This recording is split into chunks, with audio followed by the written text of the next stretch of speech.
사람의 내면을 살펴보면은 어떤 사람도 인생에 가시가 없는 사람은 아무도 없습니다. 곧 크고 작은 삶의 고난들이 각기 다 있다는 것입니다. 중요한 것은 자기 인생 속에 있는 이 고난의 가시를 어떻게 생각하느냐, 곧 생각과 해석의 차이입니다. 모두가 여러분 힘들다고 해석하면 그 사람은 힘든 것이에요. 그러나 그것을 소방지향적으로 믿음지향적으로 해석한다면 그 가시는 또 다르게 해석이 되어지는 것입니다. 예를 들어 사막을 걸어가는 사람이 자신 손에 붙들려 있는 이 물병을 바라보면서 이 물이 이제는 겨우 절반밖에 남지 않았구나, 이렇게 말을 하는 사람이 있을 것이고, 어떤 사람은 아직까지도 물이 절반이나 남아있더라고. 이것은 바라보는 생각과 해석의 차이라는 것입니다.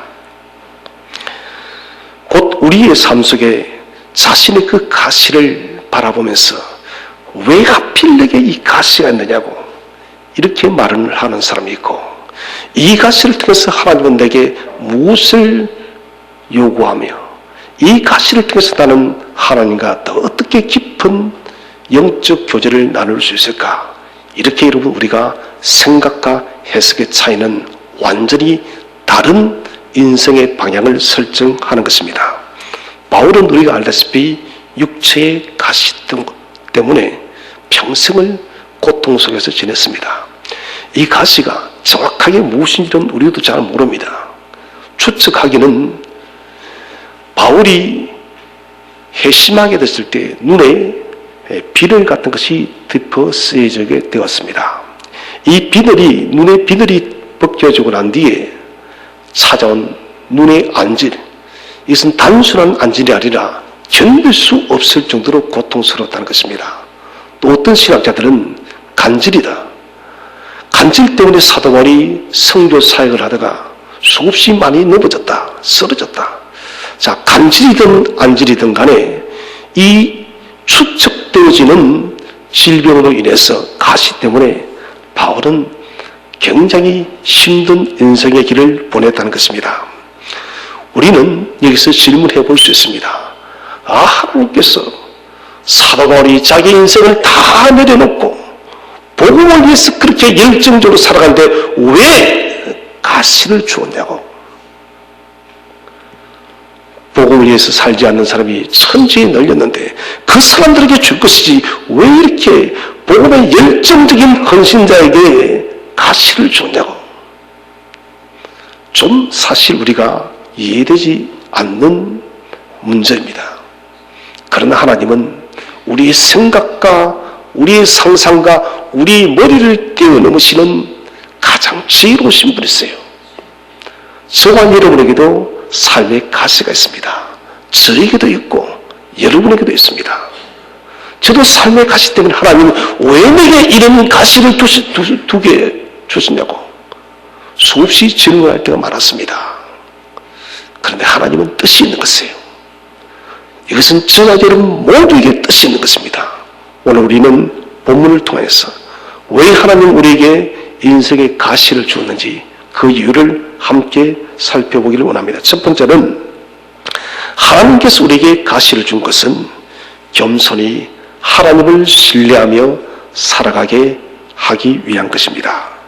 사람은 본성적으로 높은 곳에 오르려고 합니다. 저는 높은 곳에 오르기 위한 우리들에게 이런 노력을 폄하시키고 싶은 마음은 없습니다. 또 높은 곳에 오른다 해서 여러분 그것이 잘못되어진 것이 아닙니다.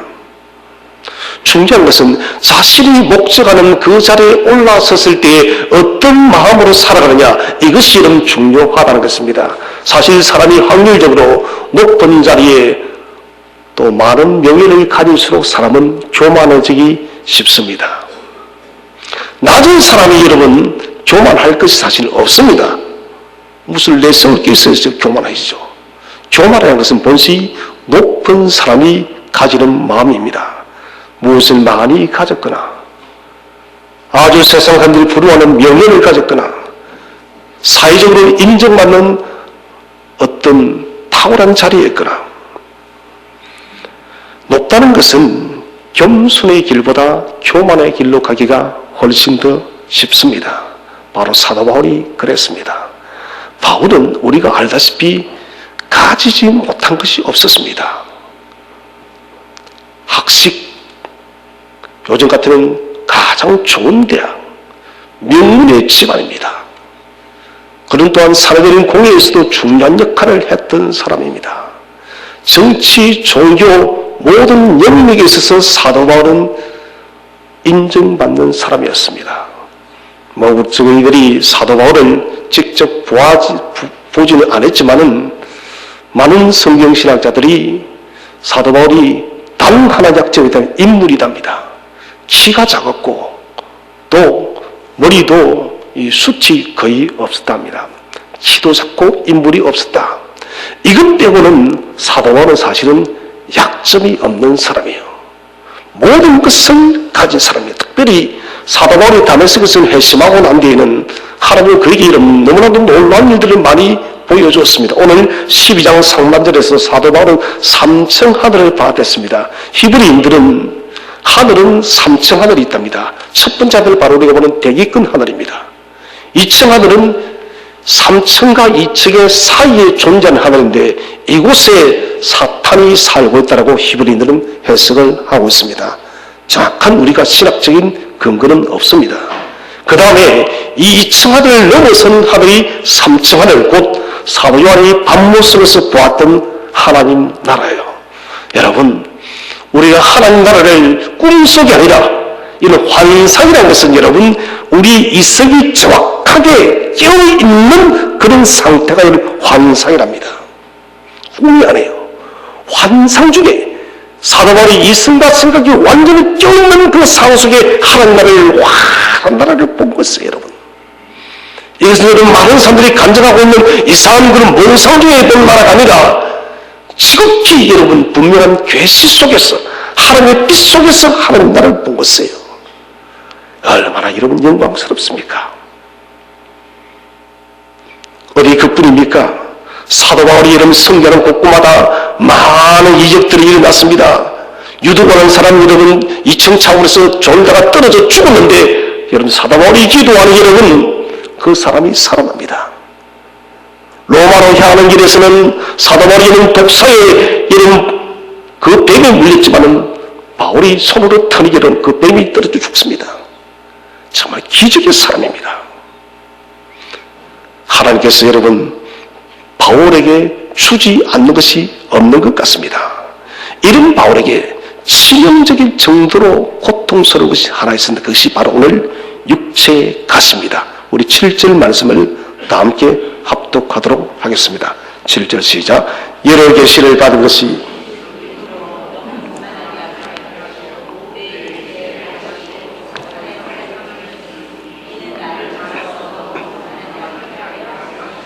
아멘. 여러 계시를 받은 것이 하나님께서 바울에게 주신 은혜가 너무 많아서 내가 너무 자만하지 않게 하시려고 육체의 가시, 사도 바울은 이것을 사탄의 사자라고 말을 하고 있습니다. 이 병이 얼마나도 괴롭고 힘들었는가 하면은 바울은 사탄의 사자다. 사탄이 나를 끊임없이 공격하는, 사탄이 나를 죽이기 위해서 공격하는 강력한 무기라는 것입니다. 바울에게 죽을 때까지 의사 누가가 함께 있던 이유도 바로 이 사탄의 사자 때문에 그렇습니다. 여러분, 안질이 여러분 단순한 안질이 아니라 눈을 뜰 수 없을 정도의 안질이라고 생각해 봅시다. 여러분 견딜 수 없어요. 여러분, 지난주 우리가 로마서 강의를 마쳤는데 드디오라는 사람이 이런 사도 바울의 편지를 대필했습니다. 사도 바울의 서신들은 바울이 직접 글을 쓴 것은 거의 없어요. 왜? 눈의 안질 때문에요. 만약에 이런 간절히 있다 생각합시다. 사도 바울이 열심히 지금 강원에 해당해서 설교를 하고 있습니다. 그런데 갑자기 이런 간절은 예고된 것이 아닙니다. 입에 여러분 그 보고 그 사도 바울이 쓰러졌다 생각해 봅시다. 이것만큼은 부끄러운 일이 대체 어디에 있습니까? 저 바울은 다른 사람의 병을 고치면서 자기 병은 고치지 못한다고 간지는 특히 여러분 저주받은 병이에요. 이것은 선교사에게 치명적인 문제예요. 그런데 사도 바울은 여기에 대해서 답변하고 있습니다. 하나님께서 내게 이 사탄의 가시를 준 것은 나를 쳐서 자만하지 않게 하기 위해서, 교만하지 않게 하기 위해서 하나님이 사탄의 가시를 주었다. 여러분, 왜 하나님은 이 육체의 가시를 허락했는가? 교만의 문제예요. 잠언 18장 12절 우리 한번 다 함께 합독하도록 하겠습니다. 시작. 사람의 마음의 교만은 멸망의 선목이요 겸손은 존귀의 앞잡이니라. 여러분, 사람의 마음의 교만은 멸망의 선봉이라는 것입니다. 이 교만 때문에 인간에게 이 땅에 여러분 죄가 왔는 것을 우리가 알고 있습니다. 아담과 하가 누구처럼 되기를 원했습니까? 하나님처럼. 여러분 한번 생각해 보세요. 우리 하나님께서 이 우주 만물을 창조하시고 얼마나 신비합니까? 여러분, 우리가 우주는 다 보지 못해도 우리 사람을 봐도 칼빈은 사람을 기독교 관계에서 소우주라고 합니다. 여러분, 소우주 같죠? 얼마나 인체가 신비롭습니까? 하나님의 최고의 칼작품이에요. 우주 만물 자체가 여러분에서 신비 결정체예요. 신비의 결정체예요. 이 모든 세상을 만드시고 아담과에게 위탁했습니다. 그런데 사탄이 와서 너희도 이 선악과를 먹으면 눈이 밝아져서 하나님처럼 될 것이라고. 이것은 하나님의 자리에 인간이 올라서서 인간의 사람이 왕이 되겠다는 것은 이것이 교만입니다. 그래서 사람에게는 여러분 죄가 찾아왔고, 창세기 4장에서도 우리가 알다시피 하가 여러분 가인을 처음 낳고 난 뒤에 그가 뭐라면 내가 누구를 만들었다고요? 사람을 만들었다고. 하나님처럼 나도 사람을 만들었다고. 이게 여러분 교만의 정점이에요. 그래서 잠언 기자는 교만은 멸망의 선봉이다. 멸망으로 가는 지름길이라는 것입니다. 교만은 왜 멸망의 지름길을 해? 은혜를 잊어버리게 하기 때문에. 여러분, 사람들이 땅을 얼마나 좋아합니까? 여러분도 땅 좋아하죠? 예, 좀 땅이 많아야 얼마나 좋을까요? 좀 비싼 땅 때문에요. 하나님께서 여러분 아담과에게 주신 땅은 여러분 우리가 생각한 땅 그 안에 전 여러분 이 지구 만물의 모든 것을 아담에게 주었어요. 그러면 여러분 아담과는 그 땅을 볼 때마다 여러분 감사해야 됩니다. 그런데 아담과는 그러지를 못했다는 것입니다. 은혜를 잊어버렸기 때문에 결국은 교만이 앞서게 되었고, 그 교만 때문에 인생의 파괴가 찾아왔다는 것입니다. 교만은 하나님과 사람의 관계를 파괴하는 가장 무서운 영혼의 병입니다. 같이 한번 인사합시다. 교만은 가장 무서운 병입니다. 여러분, 역으로 겸손은 가장 강력한 무기인 것이에요. 하나님 앞에 우리가 설 수 있는 가장 강력한 무기는 바로 겸손이라는 것이에요. 사람이 진정한 성공과 형통의 길을 걸어가는 게 여러분 물질을 많이 벌어서 높은 자리에 올라가서 명예를 많이 해서 이게 아니라 여러분 겸손자의 삶을 살 때 하나님께서 여러분 저와 여러분을 가장 높은 곳에 세울 줄로 믿으시기를 바랍니다. 이게 인생의 진정한 성공인 것입니다. 하나님이 아버지 되심을 시인하고 오직 하나님 믿는 믿음만으로 내 인생이 열린다는 이 겸손자의 삶, 이것이 여러분 성도의 복인 것입니다. 하나님은 바울의 탁월함을 누구보다 더 잘 아십니다. 이 출중함 속에는 언제 어느 때 교만이 주인이 되어서 바울이 하나님을 버리고 돌아설 수 있는 확률이 높은 거예요. 그래서 하나님은 에덴 동산에 아담과에게 브레이크 장치를 주었지 않습니까? 창세기 2장에서 너희는 이 선과 악을 알게 한다면 절대 먹지 말아라. 먹으면 정령 죽으리라. 죽고 또 죽는다. 여러분, 이것은 사랑이에요. 우리가 혹 범죄할까? 브레이크 장치예요. 바울에게도 이 브레이크 장치를 주었다는 것입니다. 곧 이것은 안전장치인 것입니다.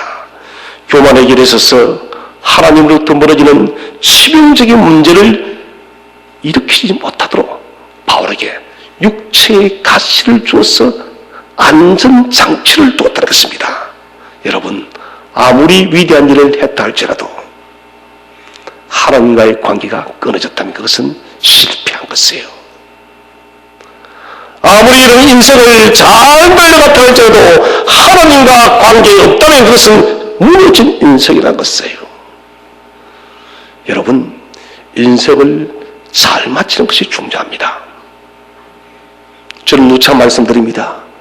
내 인생이 마치게 됐을 때 나의 무덤의 옆에 무엇이라고 기록되어질 것인지, 이 사람은 평생을 주의 나라를 위해서 복음을 위해서 수고하다가 주님 나라를 구하다가 믿음으로 잠이 든 사람이라고.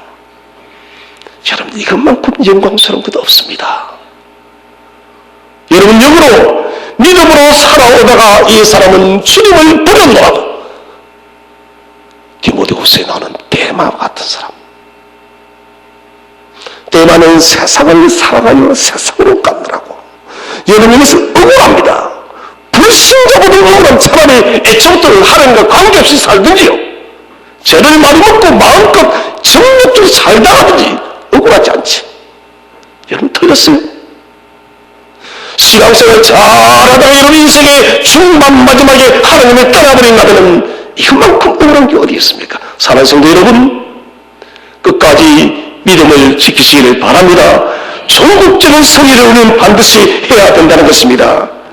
사람의 성공은 다른 데 있는 것이 아닙니다.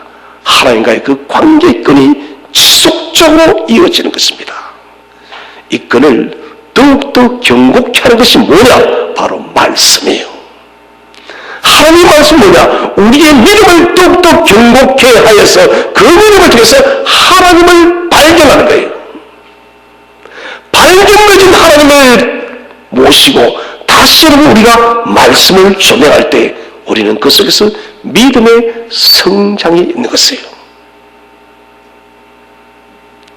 그렇기 때문에 우리는 매일매일마다 이 말씀의 끈을 놓쳐서는 안 됩니다. 큐티를 하라는 이유가 다른 데 있는 것이 아닙니다. 매일매일마다 우리에게 들려주시는 그 말씀 통해서 우리는 하나님과 더욱더 깊은 연결의 믿음의 관계의 끈을 든든히 세워가야 된다는 것입니다. 하나님의 왕되심을 인정하고 하나님의 왕으로 모시고 살아가는 것이 내 인생의 최고의 기쁨이 되시기를 바랍니다. 여러분, 그것은 우리의 선택이 아니라 마땅한 삶의 의무가 되어져야 된다는 것입니다. 두 번째, 하나님께서 가시를 주신 것은 가시로 인해 강구함으로 하나님의 은혜를 주기 위해서 그렇습니다.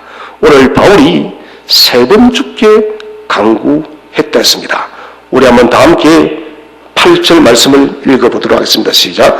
이것이 내게서 떠나가게 하기 위하여 내가 세 번 죽게 강구하였더니. 기도가 무엇입니까? 내가 할 수 없다는 것입니다. 내가 이 일을 할 수 없기 때문에 하나님의 도움을 구하는 것이 기도입니다. 하나님은 언제나 저와 여러분과 대화하기를 원하시는 분이십니다. 대화 시간이 여러분 우리에게 사라져가면은 하나님은 저와 여러분의 고난을 주어서라도 기도하게 하십니다. 내가 하나님과 영적 대화의 관계가 여러분 무너지는데 내 인생에 삶에 여러분 브레이크가 없다면, 내 삶에 고난이 없다면 우리는 여러분 뭔가 심각한 상황이 있다는 것입니다. 나는 기도하지 않아도 이렇게 인생이 장애돼 이런 것은 망한 것이에요. 망한 것이에요. 대화가 단절되어졌다는 것은 마치 우리의 인체 속에 피의 흐름이 막힌 것이에요. 동력경화는 여러분 터져 죽는 것이에요. 여러분, 영적 동력경화가 찾아왔다는 것입니다. 기도의 시간이 멈췄다는 것은 우리 영적인 순환기가 문제가 발생했다는 것입니다. 영적 순환기가 고장이 나면은 하나님은 강제적으로 우리를 기도의 방으로 밀어넣기도 합니다. 그 대표적인 사람이 창세기 30장의 야곱이에요. 야곱이 하나님을 찾지 않으니, 야곱이 하나님을 만나지 않으니 하나님 야곱 강나루에 야곱을 강제적으로 밀어넣어버립니다. 야곱 강나루에 홀로 있던 그 야곱에게 하나님은 나타나셔서 하나님의 씨름을 합니다. 이 말은 뭡니까? 야곱아, 야곱아, 제발 좀 나를 찾으라고. 밤이 맞도록 야곱이 씨름하지 않습니까? 왜 하나님은 하나님 스스로가 앞장서서 우리가 기도하도록 하실까요? 그것은 성도는 기도 없이는 살 수 없기 때문에 그래요. 성도는 여러분 기도하지 않으면 하나님의 자녀가 아니기 때문에 하나님 당신의 자녀를 포기하지 않는 것입니다. 탕자가 여러분 집을 나가서 모든 재산을 탕진하고 돼지 지 없는 열매를 그가 먹을 때 그가 내 아버지 집에는 먹을 것도 많고 종들도 많고 내가 아들 천교하지 못할지라도 내가 아버지 집으로 가야 되겠다고. 여러분 이게 뭡니까?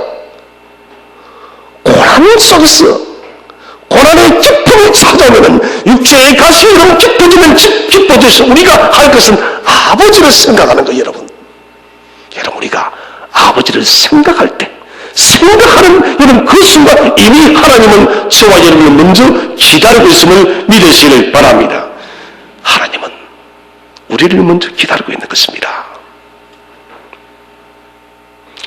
바울은 기도했지만은 하나님은 바울의 기도에 반대대로 기도의 강구대로 듣지 않았습니다. 우리가 어떤 문제를 두고 간절히 기도했는데 하나님의 응답이 전혀 다르게 나올 때가 있어요. 이사야 55장 8절 9절을 다 함께 한번 합독하도록 하겠습니다. 이사야 55장 8절 9절 시작. 이는 내 생각이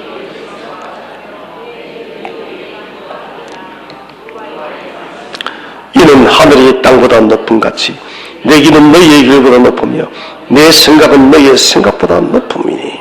아멘. 여러분 내 생각이 너희의 생각과 다르고 너희의 길과 다릅니다. 여호와의 말씀이니라. 진리라는 것입니다. 이는 하늘이 땅보다 높음 같이 내 길은 하나님의 길은 우리 인생의 길보다 높고 하나님의 생각은 우리의 생각을 뛰어넘는 것이에요. 나는 이것이 있으면 좋겠는 하나님은 그것이 아니다는 것입니다. 하나님은 더 멀리 더 깊이 바라보는 것이에요. 지금 이것이 있으면 나는 유익한 것 같은 이런 도리에 그것이 해악이 되어진다는 것입니다. 그래서 하나님은 우리가 때로 구할 때 그것을 스톱시키는 것입니다. 그런데 궁극적으로 지금 거절당한 것이 시간이 지나고 나면은 그때의 거절이 도리어 은혜가 되었음을 믿으시기를 바랍니다. 그때는 거절한 것이 그렇게 서운했는데 때가 지나고 나면 여러분 그것이 하나님의 은혜였구나. 바울도 마찬가지입니다. 육체의 가시만 없다면 더 복음 사역을 능동적으로 감당할 것인데 노예요. 마냥 여러분 가족입니다. 바울에게 육체의 가시가 없다는 바울은 어떤 사람으로 그가 섰을지 우리는 예측할 수가 없습니다. 우리는 민수기를 큐tes습니다. 모세가 노고산에서 죽지 않았더라면 물론 아쉬운 것이 많습니다. 모세가 노고산에서 죽지 않고 그가 여러분 여전히 가나안 정복까지 인도했더라면 모세도 교만했을지 모릅니다. 내가 너희를 애굽에서 건져내었다. 광야 40년을 너희를 인도했고 내가 너희를 가나안에 인도했나라고. 누가 그렇게 했습니까? 하나님이요. 반석에서 물을 낼 때 모세가 이런 하나님 말씀했습니다. 모세가 반석을 치지 말고 반석에 말하라 했습니다. 그런데 모세는 하나님의 거룩함을 나타내지 않았습니다. 마치 자신의 물을 내는 것처럼 이게 바로 교만이었어요. 하나님은 더 이상의 교만을 보기를 원치 않았습니다. 모세를 사랑하니까요. 그래서 모세를 데리고 간 것이에요.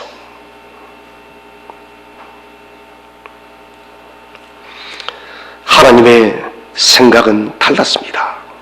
도리어 육체의 가시를 바울의 몸에 두기를 원했다는 것입니다. 그 이유가 9절 말씀입니다. 9절 말씀을 우리 다 함께 합독하도록 하겠습니다. 시작. 나에게 이르시기를 내 은혜가 내게 족하도다. 이는 내 능력이 약한 데서 온전하게 집니다. 그러므로 도리어 크게 기쁨으로 나의 여러 약한 것들에 대하여 자랑하리니 이는 그리스도의 능력이 내게 머물게 하려 함이라. 아멘. 내 은혜가 내게 족하다. 같이 한번 인사합시다. 지금 은혜가 나에게 족합니다. 여러분 믿으십니까? 지금 은혜가 내게 족한 것입니다. 무슨 말입니까? 지금의 현 상태 육체의 가시를 가지고 살아가면서 바울아, 그게 네게는 지금 가장 완전한 상태라는 것입니다. 아, 하나님 아닌데요. 지금 나는 가장 불안한 상태는 아니라는 것이에요, 여러분. 우리가 생각해 가장 불안전한 상태, 가장 불안한 상태조차까지도 이런 그 시간이 가장 완전한 상태. 왜? 하나님이 만들어 가시기 때문에. 하나님의 능력이 더욱더 강력하게 사도 바울에게 지속적으로 역사하기 위해서는 바울이 약해져야 된다는 것입니다. 여러분, 이것은 우리도 마찬가지로 내가 약해지게 될 때 주님께서 강력하게 역사하는 거예요. 내가 강하면 하나님께서 역사하지 않는 것입니다. 내가 만들어가는 것입니다. 역설적입니다. 우리가 강해지면 우리가 나타나고, 저와 여러분이 약해질 때 하나님이 일할 줄로 믿으시기를 바랍니다. 우리가 약해진다 무슨 말입니까? 우리 속에 우리가 사라지는 것이에요. 우리가 사라지고 하나님의 영광이 가득 찬 상태예요. 이것을 우리가 신학적으로 영화랍니다. 성화는 무엇입니까? 하나님의 영광으로 채워나가는 것입니다. 내가 자꾸 사라지고 내가 없어지고 하나님의 영광으로 가득 채워가는 것이 바로 여러분 성화의 훈련이요. 이것을 우리는 또 다른 말로 성령 충만이랍니다. 궁극적인 완전한 충만은 언제 오느냐? 하나님 나라입니다. 그때가 바로 영화의 순간입니다. 그래서 내가 작아지고 하나님의 영광이 가득 찬 것은 여러분 최고의 자랑거리입니다. 사랑하는 성도 여러분, 저와 여러분이 주님 나라 가는 그날까지 어찌하든 저와 여러분은 작아지시기를 바랍니다. 우리는 작아지고 하나님이 커져야 된다는 것입니다. 우리가 우리 인생을 조각하기 위해서 우리가 얼마나 여러분 예를 썼습니까? 그런데 여러분 겨우 이 정도밖에 되시를 않아요. 저를 봐도 그렇습니다. 내가 나를 붙들고 나를 조각하기 위해서 이런 발버둥 칠 때는 두렵기도 하고 불안하기도 하고, 그렇게 이런 발버둥 쳐도 나는 겨우 그것밖에 되지를 않아요. 사랑하신 성도 여러분, 완전한 조각가이신 하나님께 우리를 맡기시기를 바랍니다. 우리를 맡길 때 하나님은 가장 완전하게 조각해 나갔습니다.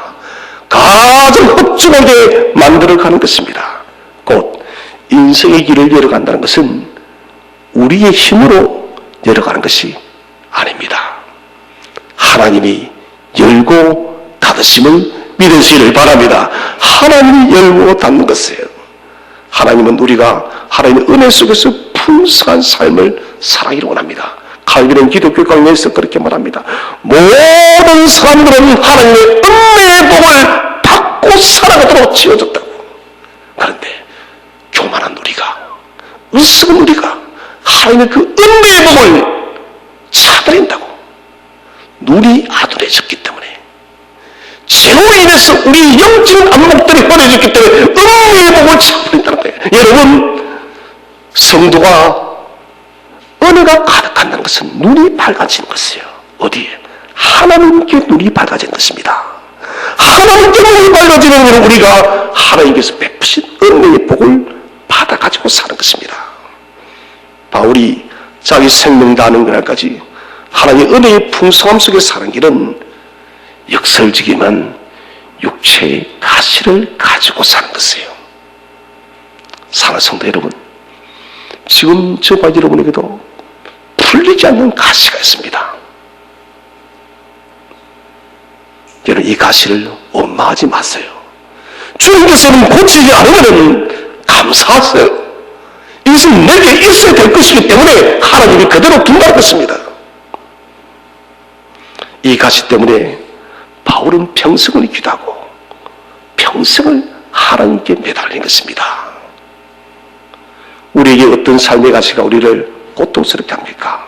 여러분, 그렇다면 가시 때문에 하나님께 더욱더 집중하고 하나님께 은혜를 구하시길 바랍니다. 자신의 연약한 상처가 하나님께 더 깊이 자세히 드러날수록 하나님은 우리에게 그 상처를 치유하시고 우리에게 능력으로 덮어 씌우는 것입니다. 가시는 기도의 시간입니다. 같이 한번 더 인사합시다. 가시는 기도의 시간입니다.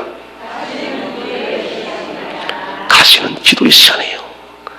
가시는 기도를 통해서 하나님의 능력으로 온전해지는 시간입니다. 세계전쟁 역사에 있어서 1940년 9월 15일을 기적의 날이랍니다. 영국과 나치 히틀러의 독일의 전쟁이었습니다. 지금까지도 이 전쟁이 대체 어떻게 영국이 이겼는지 합리적 이성의 분석에 답은 없어요. 독일군은 무차별 공격으로 영국을 공격했습니다. 이제 이 한 번의 공격은 영국이 끝이 납니다. 모두가 다 이제 영국이 끝이 났댔습니다. 그런데 갑자기 독일군이 공격을 멈추는 것입니다. 그렇게 우습게 돌진한 독일군들이 10분 동안 퇴각을 하는 거예요. 지금은 밀어붙이면 끝이에요. 한 발만 더 내리려면 영국은 함락되는 거예요. 그런데 이유도 없이 10분 동안 퇴각을 하는 것입니다. 이 10분의 퇴각을 기회로 해서 영국이 역전을 해버려요. 지금도 세계 전쟁사는 대체 왜 독일군이 후퇴를 했는지 원인을 모른대요. 그런데 원인이 있었습니다. 영국이 이런 바로 패전 직전에 했을 때 웨일즈 성경대학의 학장인 리스 할러 총장님께서 영국 국민들에게 금식기도를 선포한 거예요. 여러분, 두렵습니까? 여러분, 우리가 마을 가서는 아닙니다. 우리가 기도하면 하나님은 역청케 하십니다. 하나님은 반드시 성령케 할 것입니다. 이 소식이 여러분 영국 전역의 뉴스에서 다 라디오로 다 전파되진 거예요. 영국 국민 전체가 여러분 아침, 점심, 저녁을 금식하며 부르짖기 시작한 거예요. 이 기도가 영국 전체를 달고 버렸습니다. 여러분, 그 기도가 시작되자마자 정확하게 독일군이 10분을 퇴각을 한 거예요. 여러분 믿으십니까? 기도는 문제인 것이에요. 기도는 모든 역사를 바꾸는 것입니다. 우리가 이제는 약할 때에 우리가 이제 육체의 가시로 인해서 삶의 가시로 인해서는 주저앉아있지 마시고 그 시간에 주께 기도하시기 바랍니다. 일어날 수 없는 삶의 문제를 주님께서 넉넉히 일으킬 줄로 믿으시길 바랍니다. 지금 이 한국도 마찬가지입니다. 하늘 가는 문제는 단순한 문제가 아닙니다. 교회가 잠들어 있기 때문에 그래요, 여러분. 한국교회가 이런 금과 은 때문에 잠들어 있기 때문에 그래요, 여러분. 교회의 영성이 사라져버렸습니다. 교회에 하려는 건물을 있지만 하나님을 바라보는 여러분 예수의 능력은 사라져버린 시대입니다.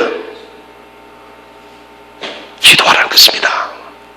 여러분, 바보처럼 정치관을 탓하고 여당에 또 야당에 이런 어리석은 소리가 많았어요. 그것은 나의 탓입니다. 교회가 잠들어 있기 때문에 그래, 여러분. 제발 정신 차렸어요. 오늘 바울은 이렇게 말을 하고 있습니다. 9절 하반절에 이는 그리스도의 능력이 내게 머물게 하리 함이라. 약한 것들에 대하여 자랑하리니 이런 그리스도의 능력이 내게 머물게 한다. 이게 무슨 말인가? 능력이 내게 머문다는 것은 구약시대 같으면 하나님의 영광이 해막에 성막에 머무는 것입니다. 성막이 여러분 심이 있는 것은 하나님의 영광이 아키나가 그곳에 거해 있기 때문에 여러분 고린도전서 3장에 너희는 하나님의 거룩한 무엇이라고요? 성전이라. 곧 성막은 오늘날 이스라엘 성도의 성전 육체인 것입니다. 우리의 몸입니다. 우리 몸 속에 하나님의 영광이 간다는 것입니다. 우리의 이런 참된 능력 있는 삶을 살아가는 근본적인 힘은 저와 여러분의 인생의 장막 속에 하나님의 영광이 가는 것임을 믿으시길 바랍니다. 여러분, 우리가 약함을 고백하고 주를 바랄 때 그때마다 하나님의 영광으로 저와 여러분의 삶을 채우는 것입니다. 이 영광이 가득 찬 상태가 성령 충만이요 완전해지는 순간이 바로 영화라고 했습니다.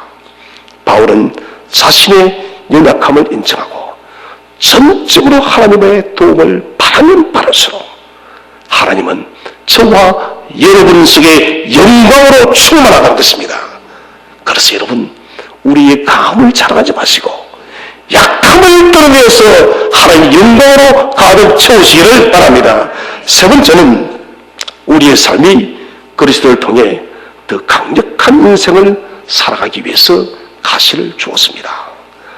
바울은 역설적인 고백을 합니다. 우리 10절 말씀을 다 함께 합독하도록 하겠습니다. 10절 시작. 그러므로 내가 그리스도를 위하여 기뻐하니 이는 내가 약한 그때의 강함이라. 바울이 기뻐하는 강한 것을 기뻐하는 것이 아니라 우리는 우리의 삶에서 좋은 것, 여러분 잘된 것, 성공한 것만 자랑합니다. 그렇지 않습니까? 내 자식이 어디에 취업을 했고 내 아이들이 어디에 장가시험을 가, 이건 언제나 잘된 것만 자랑합니다. 그렇지 않나요? 내 아이가 이런 고난 속에 있으면 이런 말 하는 사람 없습니다. 여러분, 누군가를 오랜만에 만났습니다. 만나는 여러분, 우리는 약한 것을 말하지 않습니다. 좋은 것만 하래요. 여러분, 성도는 그게 아닙니다. 오늘 사도 바울은 내가 이만큼 배웠다가 아닙니다.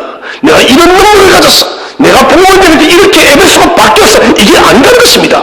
바울의 자랑은 약한 것들과 능력과 궁핍과 박해와 공고를 기뻐한다는 것입니다. 내가 복음을 전하다가 이런 고난과 이런 아픔을 받았다, 이게 내 실존이라는 것이에요. 이게 내 실존이다. 나는 이런 느낌과 이런 아픔과 이런 비참함 속에 갈 수밖에 없다는 것입니다. 그런데 이상하다는 거예요. 내가 이것을 자랑하고 이것을 나타내면 나타낼수록 그때 하나님께서 강력하게 역사한다는 거예요. 이것은 이 모든 것을 이기는 힘은 내가 아니라 누구시라고요? 하나님께서. 내가 이렇게 핍박과 고통과 나 약함 때문에 넘어져 있을 때 하나님은 언제나 그때마다 나를 찾아오셔서 내보다 앞장서서 나의 인생길을 해결한다. 여러분, 저와 여러분이 우리가 우리의 힘으로 우리의 인생길을 풀어가는 것이 아니라 하나님께서 저와 여러분의 인생길을 열어주시기를 바랍니다. 여러분, 이런 감정이 있어야 됩니다. 내가 해서 이만큼 얻었다, 이런 그 무슨 감정이 되죠? 나는 사실 이것밖에 되지 않은데 하나님이 해 주셨어. 얼마나 멋진 일이에요. 세상은 사람들이 하는 것을 그렇게 자랑합니다. 대체 우리가 여러분 얼마나 무엇을 우리 스스로가 할 수 있는 것이 있습니까? 이건 사실은 하나님만 하시면 하나도 할 수 없습니다. 마태복음 10장 29절을 다 함께 합독하겠습니다. 시작. 참새의 2마리가 한 가사로에 팔리지 않느냐? 그러나 너희 아버지께서 허락하지 아니하시면 그 하나도 땅에 떨어지지 아니하리라. 여러분, 우연히 이루어지는 것 없습니다. 참새 한 마리도 하나님 허락지 않으면 떨어지지 않는 것입니다. 내 손가락 하나 움직이는 것도 하나님이 허락하지 않으면 움직일 수 없는 것이에요. 눈을 깜빡거리시는 여러분이 하나님의 은혜예요. 오늘 내가 지금 말할 수 있는 하나님의 은혜입니다. 하나님의 은혜가 없어 우리는 여러분 이 머리끝부터 발끝 하나도 내 마음대로 움직일 수가 없습니다. 여러분, 이것은 무엇을 말합니까? 저와 여러분의 삶의 모든 인생 걸음은 하나님의 손에 있다는 것입니다. 인생을 살아가는 것은 경제력에 있는 것이 아니요 능력에 있는 것이 아니요 재능에 있는 것이 아니라 하나님의 강권적인 손에 붙들려 있다는 것입니다. 그래서 사도 바울이 뭐랍니까? 이는 내가 약한 그때의 감입니다. 무슨 말입니까? 내가 나의 약함을 고백하고 여호와를 외면하는 우리일수록 하나님의 강력한 능력이 나타난다는 것입니다. 반대로 말하면 나를 나타내면 나타낼수록 하나님은 역사하지 않습니다. 여러분, 우리의 약함을 자랑하시기를 바랍니다. 잠언 3장 6절을 다 함께 한번 읽어보도록 하겠습니다. 시작. 너는 범사의 그를 인정하라. 그리하면 내 일을 지도하시리라. 아멘. 여러분, 범사의 그를 인정하라. 범사의 그를 왕으로 존귀히 높이고 그분을 예비하라는 것입니다. 여러분, 그럴 때 내 길을, 나의 가는 길을 하나님께서 한 걸음 한 걸음 인도할 줄로 믿으시기를 바랍니다. 이탈리아의 대문호였던 단테, 유명한 분이죠. 단테는 아주 부유한 가정에서 태어났어. 승승장구한 사람입니다. 가문이 좋았어. 그래서 젊을 때 유명한 정치인이 되었습니다. 모든 사람이 선망하는 그런 사람. 그런데 단테에게 위기가 찾아옵니다. 정치적인 모함을 써서 그는 망명길에 나서게 되었습니다. 그 망명길에서 그는 수없이 죽음의 문턱을 넘나들게 되었습니다. 그때 단테는 잊어버렸던 하나님을 만납니다. 내가 하나님을 놓치고 살았다고. 단테는 망명 속에서 하나님을 더 깊이 붙드는 거예요. 망명의 그 가시 때문에. 망명의 가시면서 단테는 하나님을 다시 만나게 되고 하나님 단테에게 환상을 보여줘요. 천국과 지옥의 환상. 저는 이 책을 신국이라는 책이죠. 천국과 지옥의 환상을 보고 그 위대한 불의 명자 신국이 만들어집니다. 저는 지옥과 천국을 볼 때 이 책을 자주 봅니다. 근거 없는 것 아니에요. 화하는 하나님 나라와 지옥의 음부의 권세를 보여주면 수많은 사람들에게 여러분 하나님의 복음을 전했던 사람이 바로 단테예요. 단테가 이 책을 쓰기까지 여러분 망명의 가시가 없다는 그런 결코 이 책을 쓸 수가 없었습니다. 사랑하신 성도 여러분, 가시 없는 사람 아무도 없습니다. 하나님께서 가시를 주신 것은 우리를 더욱더 온전하고 굳센 하나님의 사람으로 만들어가는 하나님의 방법임을 믿으시길 바랍니다. 이제는 가시를 원망하는 인생이 아니에요. 도리어 이 가시로 인해서 하나님께 더욱더 엎드리고 겸손하고 낮아져서 하나님의 능력으로 하나님의 영광으로 가득 채워서 우리에게 주어진 이 인생의 길을 주 예수의 능력으로 승리하는 우리 모든 교우들 되시기를 주의 이름으로 축원드립니다. 기도하겠습니다.